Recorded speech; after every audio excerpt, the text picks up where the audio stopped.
it's your host, Liana Canilaw. Welcome sa episode ng Trip Treat at Gimmick kung saan bida ang samot-saring negosyo, produkto, pasyalan, kainan, and other exciting events here in Pampanga and the rest of Central Luzon. Let's G mga ka-gimmick!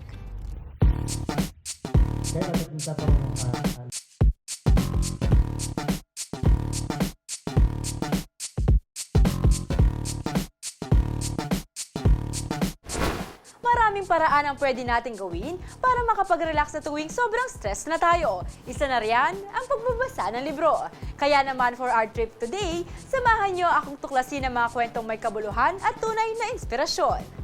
Sa ikalawang pagkakataon, napili ng French professor na si J.C. Gaillard ang Holy Angel University Center for Kapampangan Studies para sa paglilimbag ng kanyang librong pinamagatang Lakbe. Laman ng libro ang mga naging pananaliksik ni Gaillard na dating resident geographer, researcher, lecturer at tour guide sa HAU-CKS. Silipin natin ang mga naging eksena ng book launching sa aking Trip, Treat at Gimmick! Formal ng isinapubliko nitong Miyerkules, April 19, ang aklat na Lakbe, A Collection of Essays in Contribution to Kapampangan Studies ni Dr. John Christophe Gaillard. Isinagawa ang book launch ceremony kasabay ng isang lecture sa Kamulatan Garden sa Holy Angel University, Angeles City, Pampanga. Lakbe ya pong titulo uling balamu lakbe king indung Kapampangan. Manibat anyang 1997 anyang miras ko kini anyang PhD ko hanggang king kasalungsungang pamag-aral ko tungkol king indung Kapampangan. Ito ang ikalawang aklat ng French professor na inilimbag ng Center for Kapampangan Studies o HAU-CKS. Ang una ay ang People's Response to Disasters in the Philippines noong 2011. So balamu arakit king libro ay ing evolution na ring idea ko tungkol king Kapampangan. So adyang medyo lumala ring aliwang idea. Antimo kitang sinulat ko anyang 2002 o 2003 na medyo naive o medyo outdated laking palagi ko. Importante la po king konteksto na ning libro uling karin lang menibat ring kasalungsungang idea na medyo o mas progresibo. Si Gaillard ay isang propesor ng Geografiya sa University of Auckland at dating faculty member ng University of the Philippines o UP Diliman. Siya ay ipinanganak at lumaki sa France. Sa kanyang pagpunta sa Pilipinas, partikular sa Pampanga, kanyang inaral ang salitang Kapampangan upang magamit sa pagkikipag-usap at talastasan. Nagsilbi ring resident geographer, researcher, lecturer at tour guide si Gaillard sa HAU-CKS.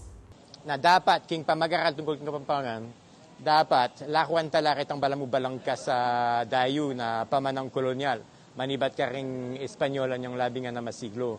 Dapat magbuota mong sariling pakilalan ng Kapampangan na manibat king kirata mong totong panamdaman at kasalisayan ketiking indung Kapampangan. Nagpaabot naman ng pagbati si Angeles City Vice Mayor Vicky Vega Cabigting sa French professor para sa isa na namang tagumpay. Tiniyak din ng opisyal na patuloy ang mga programa ng city government para maisulong ang kulturang Kapampangan.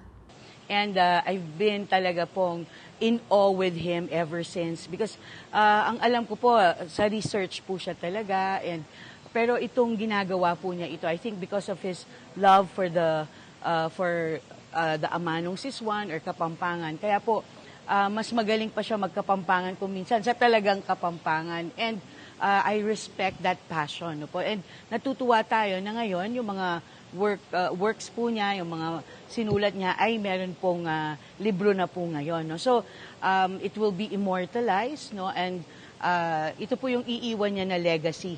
No? Hindi lang po sa Kapampangan, but maybe dun sa mga kababayan niya po sa France, and dito rin po sa atin.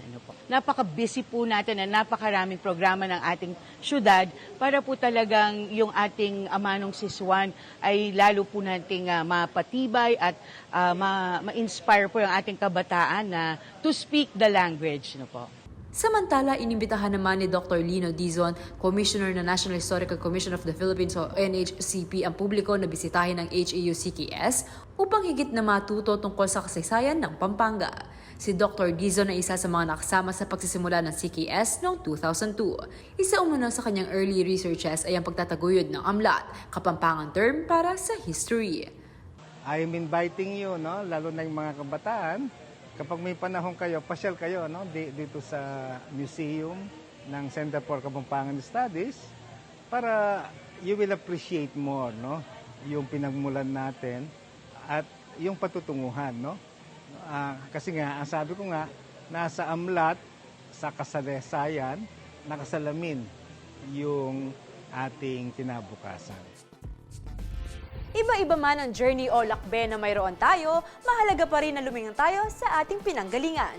Tunay na inspirasyon si JC Villar na kahit hindi tubong Pampanga, nakaka-appreciate sa ating lengguwahe o manong siswal. Up next mga kagimik, kakaibang art na baka hindi for the faint of heart. Ganito maaaring mailarawan ang mga natatangi at nakakamanghang likhang sining ng Kapampangan visual artist na si Arnel David Garcia. At ang kwento sa likod ng kanyang mga obra maestra po pwede nang mabasa sa librong Facets of Faces na isinulat ni Edgar Allan Sembrano. Tunghayan natin ang mga one-of-a-kind artworks sa Triptych at Gimmick ni Arlene Salonga. Mga mukha na sumasalamin sa libo-libong pinatay sa kontrobersyal na war on drugs ng nakaraang Administrasyong Duterte na pinamagatang Tokhang. Mga mukhang nagpapakita ng naging karanasan ng mga Kapampangan sa pagsabog ng bulkang Pinatubo na may titulong Lumod. Ilan lamang ito sa mga natatanging likhang sining ng Kapampangan visual artist at sculptor na si Arnel David Garcia. Ang mga kwento sa likod ng mga kamangha-mangha at makapukaw damdamin na obra maestra pwede na ring mabasa sa librong Facets of Faces na isinulat ng kanyang kaibigan at journalist na si Edgar Allan Sembrano. Ang daming personal stories dyan. Kagaya nung Takuri, no? Takuri ng mama niya yon. Napakahalaga sa mama niya. Na sabi ng mama niya, kailangan alagaan mo ito. Maliban doon, mayroon pang Santo Niño. Those are things from his mother na very important. So, ang ginawa niya, kasi kaysa naman sa mawala, no? Ang ginawa niya, nilagay niya doon sa artwork. Yung artwork na yan, very personal, no? For him, not only sa province ng Pampanga, dahil nga tungkol sa Pinatubo, pero very, very personal to him kasi those are mementos from his mom, no, na ipinagkatiwala sa kanya, na ipinagkatiwala naman niya sa publiko. Kasi nga, nasa public space yung obra ngayon. Naipublish ang libro sa pangunguna ng Foreign Service Institute ng Department of Foreign Affairs at ng Holy Angel University kung saan nag-aral si Garcia. Bukod kay Ambassador Jose Maria Carino, nagpahayag din ng suporta ang mga kaibigan at tagahanga ng batikang Kapampangan artists. Ayon kay Garcia, magsisilbing preserbasyon ng kanyang mga obra ang librong Facets of Faces. Napakahalaga talaga kasi parang ano yun pag-book talaga, iba yung dating Kasi kahit wala ka na, nandiyan pa rin ang book Kagaya nang nababasa ko sa mga, nung bata ako, mahilig ko magbasa ng book, no? Yung hindi mo na tao nun, nakikilala mo through yung book niya. Lalo na sa akin, may artwork, iba-iba. So, napakahalaga talaga sa akin yung magkaroon ng book. At hindi naman lahat ng tao nagkakaroon ng ganun Kaya maraming salamat kay Boss EA at kay Amba na binigyan ako ng opportunity. Siguro blessing na rin ito. Hindi naman lahat na nabibigyan ng ganun. Planong i-distribute ang aklat sa lahat ng embahada ng bansa dahil paraan umano ito upang higit na maipakilala ang kulturang Kapampangan. Nabanggit ni Ambassador kanina, meron pang ilo-launch na libro ang Foreign Service Institute about the arts and artists of Pampanga. Kasama si Arnel roon. In fact, si Arnel ang nag-organize dito sa Pampanga ng lahat ng mga artists na na-feature. Yun ay ilo-launch din hopefully this month, later this month. So, featured din siya roon. At meron din akong bahagi doon sa librong yon. Sa bandang unahan, naroon yung aking introduction. Yun. May title na tayo? Secret? Meron na. Matena ka na Kapampangan. Bahagi ng National Commission for Culture and the Arts Executive Committee for Central Luzon si Garcia sa ilalim ng Visual Arts Subcommittee.